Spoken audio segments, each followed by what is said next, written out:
Hi guys, and welcome back to my channel.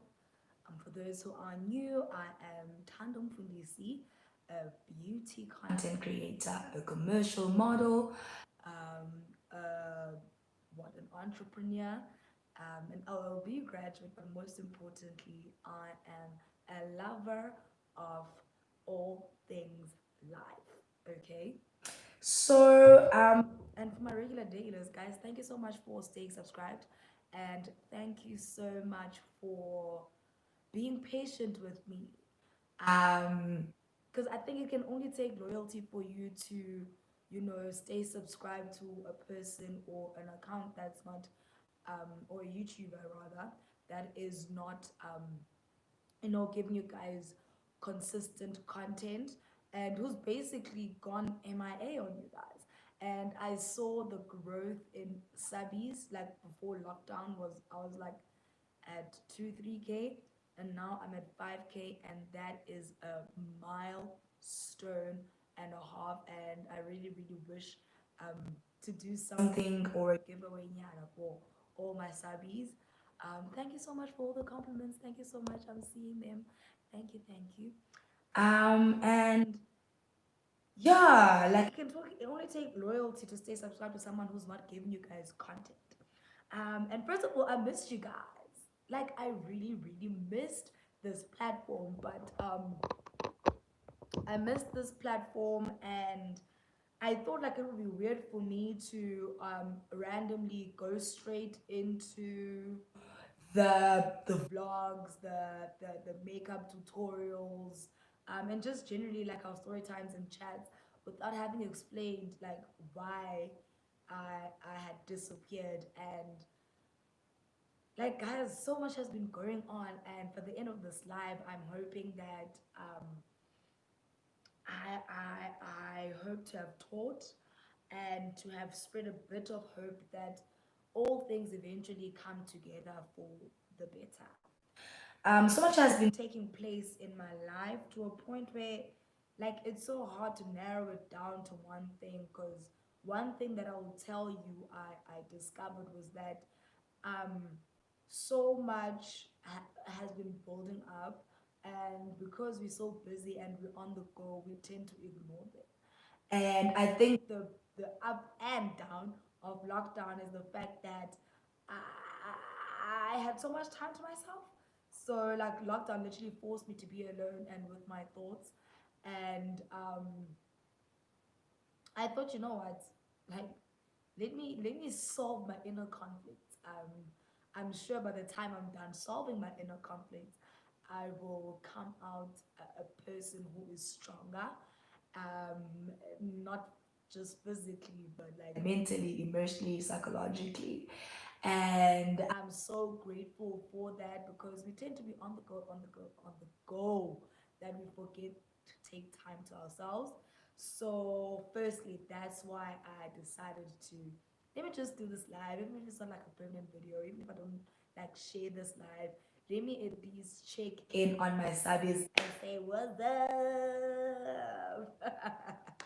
um, Also, like like when you're going through it, and like I think I've tried to um record a life update kind of video a couple of times, but I just couldn't bring myself to finishing it because I used to get like so emotional. And like even the one, I think I tried it twice, and then like both of them, like those like parts where I was talking about certain things, and I would just literally like feel tears automatically come out of my eyes, and I was just like, oh my goodness, like I'm not ready to do this. For a variety of reasons, and I was just like, I really don't have to put myself through this emotional strain. And the third one, that's when I discovered, I'm like, guys, I think like you can tell from my eyes that I'm a bit sad. Like just the gesture of my face, also like I'm just a bit sad. So it was weird, because like when you post something on YouTube, it's like permanent. There's someone out there who's recording. There's someone out there, and I didn't want. And there are people that can like literally like people who consistently watch my content can easily tell that this one is not in a good space right now, and that's just how I felt. But funny enough, like with Instagram, I think during lockdown I was live there a lot, and I just didn't feel like that because also like Instagram is very interactive. So when you're interacting with other people, like you can literally like not dive deep into your fields. So maybe that's why it was easier on Instagram. And I used to speak about like mostly general topics, things that are happening on social media, because literally like during lockdown, especially like at its peak, we were living in on our phones. So yeah, I'm also expecting food, so that's why I keep on taking that way. Like I think now I'm in a space where I'm more comfortable like shooting my YouTube stuff. And I just really wanted when I came back on YouTube, I really wanted it to be like A1 kind of content using my camera, which is right here. I literally broke my tripod. I mistakenly broke it, so now I've ordered a new one and I'm waiting for a new one to come. And yeah, man, like if you follow me on social media, you will actually like understand why I literally decided to take time off YouTube. First and foremost, the first and worst event of 2020 for me, like I didn't enter 2020 like any other person. I lost my best friend, my father, and I think because of my character, like I tried by all means. I grieved, but there was so much and so many questions that I had in my head, and I literally was trying to come to terms with how he passed. And I think more than anything, the only thing that like brought me to like an emotional ditch was, oh my god, like you never got to see me actually prosper. Yes, you saw me like start up, and I'm so far from where I want to be. And I just really wish my number one supporter would be here to see me when I am prospering, when I am thriving, when I'm being the first to ever do A, B, C, D, all the way up to Z, when I become first, when I earn my first billion, when I, do you know what I mean? I feel like there's so many milestones that you know like that he's going to miss. And I think another thing was, you know, when you're used to talking to someone every day and then suddenly they're taken away from you. Like I literally felt like, oh my god, like when I find a meme about church related things on like social media or like funny videos, and I want to share, like the first person I would share that kind of content with would be my dad, and now he's not here. And it was really hard adjusting to my dad's absence in my life. And I just felt like, oh my god. And then you go into your emotional and you think about the worst and worst, and like, oh my god, now who's gonna walk me down the aisle? I'm not gonna have a father-daughter dance when I get married. My children will, I think the one that actually like made me cry the most was like, oh my god, my children will never get to meet you. My children will never feel your energy. Yes, they'll hear the stories about you and the kind of person that you were, but they'll never feel your energy. They'll never even hear your voice, maybe from videos and stuff like that. But I just really wish that you could impart to them the wisdom that you imparted to us. Like I've learned so much about life. I've learned so much about people from my dad and my parents. Okay, let me put it like that, because my mom is still like around and alive. Um, but I learned so much, and the person that I clicked with the most, I love my mom, don't get me wrong, but like her and I have similar personalities. So most of the times and most of my teen years leading up to when, let's say until like I was 23, 24, like we used to clash a lot because we have such strong opinions and strong and like very strong willed. So my dad had a more gentler approach compared to my mom, and maybe that's why we got along. Um, so yeah, but and like it was his birthday on the 1st of December, and I'm doing this live like on the 3rd of December, and I literally like cried my eyes out because it's literally the first birthday um without him, and like I've known him all my life, and I was like thinking, oh, last year this time I did A, B, C, and D for my dad. Oh, I'm so bummed that I couldn't do A, B, C, and D for him when he was alive. Oh, it's a whole thing, but like also when you realistic about things, like probably wouldn't have been able to do that for him, but I wish he stayed alive long enough for me to have been able to do these things with him. And I think also this is like funny. Okay, my food is close. This is a bit funny on the funny side of things. I was like, okay, at the funeral, leading up to the funeral, like, what if we had like a sibling that we don't know about? You know, like black parents. But like, of course, my dad didn't lead a life like that. Like, he was a born again Christian, and he instilled like a Bible into us, the works.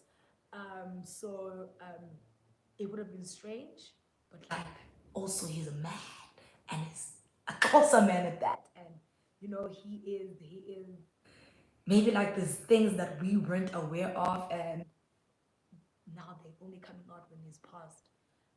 But I mean that's just funny because like nothing like that happened. Like my dad was such, like when he passed on, like he did it with dignity. Like he lived a life that is so honest that there were no shenanigans, and like everyone felt I was frozen. Sorry, my food is here.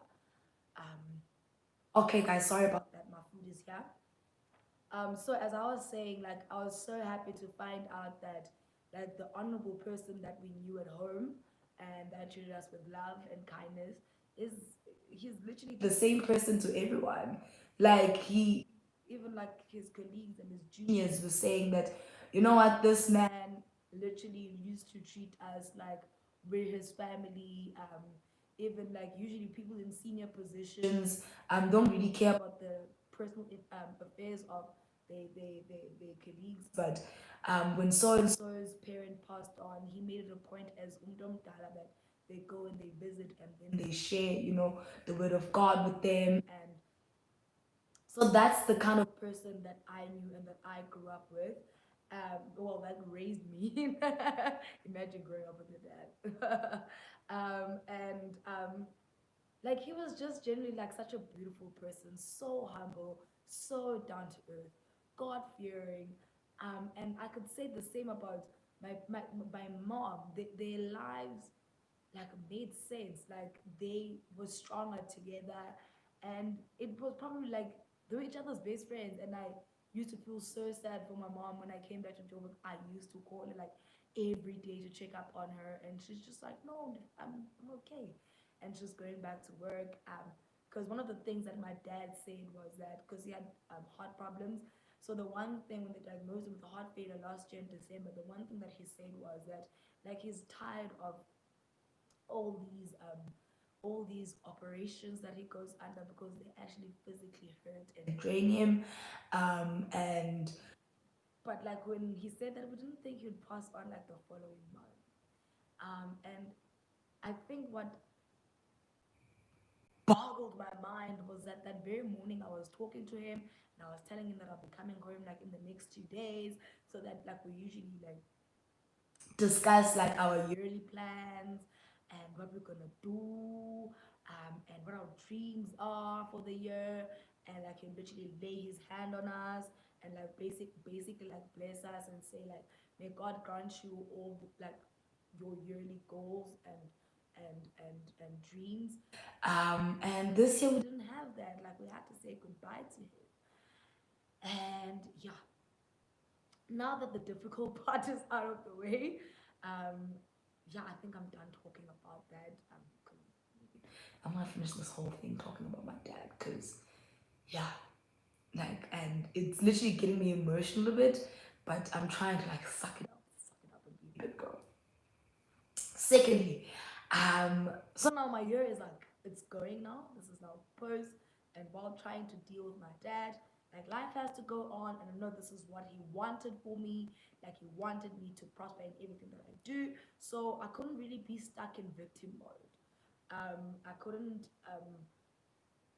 And I think it'd probably be turning on his grave if I had just given up on myself and my dreams and who I aspire to be. Because he has passed on. He's one person that says when life knocks you down, like you get the hell out because ain't nobody gonna nurse you but yourself. So find a way to balance life and find a way to balance work. And my food is here. Be right back.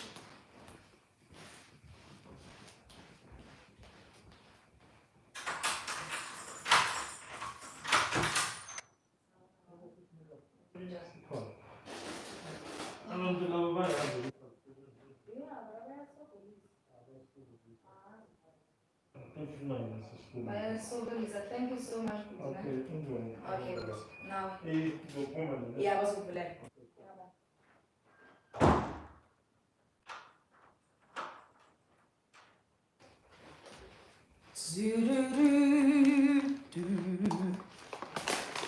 So I got me some McDonald's. Okay, so yeah, I'm eating so late because, well, I actually didn't think that I was gonna have supper, but my metabolism has slowed down. So, anywho, guys, so now my things are going well. Kumnandi, like my career is taking off. I had just done the Beauty Revolution. I had just done the DSTV MVCA Awards, and I have actually casted for a job, like an acting job. And I was like, yes, my life is now coming together, blah, blah, blah. And then COVID happened.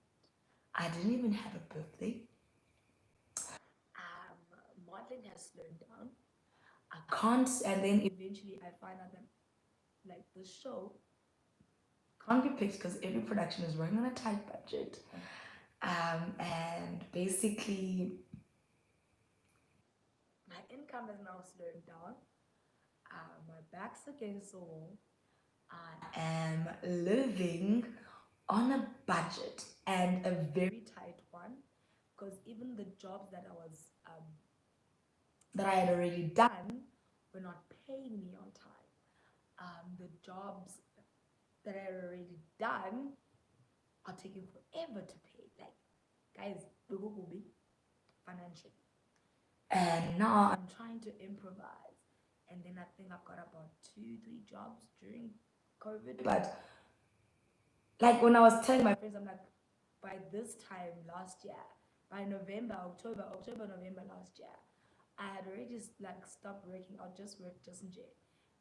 But isn't those last year were going so well, like especially behind the scenes, that like guys, like I didn't feel a necessity to like work, like being a call pushing up because they did comfortable. Like I don't have a kid, don't have a pet. I'll send money to my siblings, to my parents, and I'll treat them to surprises and stuff like that. And now my back's against the wall, and the stress, income is slow shut down. And I don't think there's anything that frustrates me the most than being broke or being in financial destitute. I don't like not having money in my bank account or not having cash flow um of any sense. And it's like weird because I'm the very same person that easily turns jobs that don't appreciate the work that I've put in on my brand. So andlali kanjalo mna ngemali yami. You're not gonna strip me of my niku. Ndithe ndisajongene naleyo bana jonga I'm in financial destitute now. And then my ex-boyfriend is now acting funny. I'm experiencing umgo relationship. And to a point that this guy literally assaulted me. Assaulted me because I had caught him cheating on me. And mind you, I was in lockdown with this person, and I am basically helping his kid with homeschooling. I'm doing school projects while he gallivants around pretending to be going to work. Well, this is something I found out later. And I'm just like, dude, I'm making all these compromises to make things easier for you. And in turn, you're using me being busy, helping out the kids, cooking, and the works for you to have. It's, and like, you were so inconsiderate because this is when Joburg was one of the hotspots for COVID. And this person is going out there gallivanting, going to brides that are not supposed to be taking place to begin with, and is coming back to us. We're not eating takeouts, we're not doing anything. This person is going out there. And I think that was the most selfish thing ever. Like, you are leaving a band that are indoors safely. We're sanitizing. We are eating food prepared at home. The only time we go out is when we have to when we have to go get groceries, and of course we sanitize and we wear masks. And before we get into the house, even in the car, we sanitize our hands. We get into the car. Like, do you know, like, we were literally taking all the necessary measures to make sure that we're safe. And yet you are going to prize, and you're gonna bring us COVID. Like, you're literally the only risk of us being exposed to COVID. Hey guys, we had a very long relationship, and I was not done with this person. The apartment I was supposed to move into, um, basically the person was supposed to go work overseas. I think Germany or some stuff, country like that, but in Europe. But he couldn't go anymore because the borders were closed. Blah blah blah. So he's like, dude, I can't move. I'm scheduled to go at such and such time. By that time, it's locked down. So I had to move it with my friend, and my friend literally like gave me her home and what I looked for, this place that I'm staying at now. And then I was like, guys, I can't stay with, like, like when you are staying with someone and it's a temporary situation. And now this person, like, you don't wanna overcrowd them or like at their place or make them feel any discomfort. So I made plans that I move, and fortunately, like, I had money. And I was just like, dude, get out of here. And fortunately, my friend was also moving to Johannesburg, so now we share a place, we share an apartment. So figure, Saranda, move. So as I'm unpacking, I'm noticing that some of my stuff is missing because I had left most of my stuff at this man's place. And then I tell him, okay, I can't see A, B, C, D, E, F, G, H, I, J, K, all the way up to Z, because that's how much was missing. The only thing that I was conscious of that I had left was like my planter, like a big decor, whatever. It was like a few things from my home decor, and. So I asked him, and he's like, no, I'm gonna ask the helper to look for them. First of all, I got there and my clothes were packed. Hey guys, and it's a package ungakhathali, and like, like when like, I know how much this top costs, so then therefore I'm going to pack it with care, and I know how much my blazers cost, and I'm gonna pack them with care. Do you know what I mean? Or I'm gonna like ngizozihlala zisehangari, I'm not gonna fold it in. I think zami zifonyozwe, like ziphethwe kakhulu. And then I noticed that I have 4 wigs missing. These are my wigs. Like, I understand if like I have wigs that disappeared, um, because what, I don't even know about Tina. Like, oh, Mklambi, like, I understand if these things that are at his place still till today, they still with him, and I would understand if those were gifts from him to me. They weren't. Like, these are my things. This is my position, and you are just like, give me the runaround. I want my things, and like it's gotten so bad, guys, that I've involved lawyers now because I'm just like, this is not fair. Like, I can't start from Ekkaleni, you know what I mean? To build myself up. That's number what? That's issue number three. So I just literally, you know what, decided that Yazi, like I focused on my well-being more than anything because I could see that like because I don't have cash flow, it's literally affected me so much emotionally because I had so many plans for this year and so many goals. And it's December now and there's not really much that I can do to achieve my goals. But the least that I'm doing is still like planning and working and still dreaming about the months to come. Um, Guys, all of us had to adapt to this new normal. And to be realistic, I think the next 2 years are going to be years where we are still wearing masks. The economy has been affected really badly by COVID.